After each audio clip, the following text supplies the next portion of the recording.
Hey guys, it's a beautiful day out here. Sun's staying up later.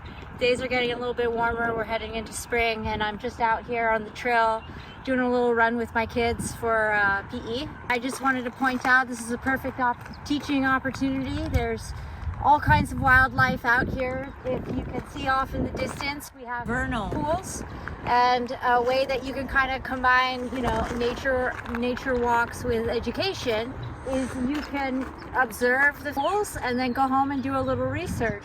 What is the purpose of this? What kind of insects make a home there for them? What happens when you start building communities and pools start disappearing because the land is being taken up?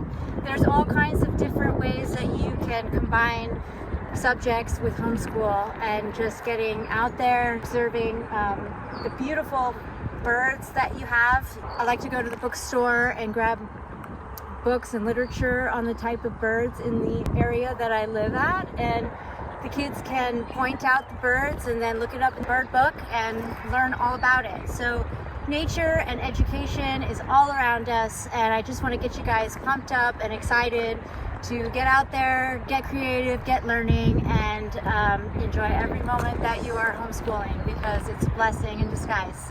That's it for today, and I'll see you next time.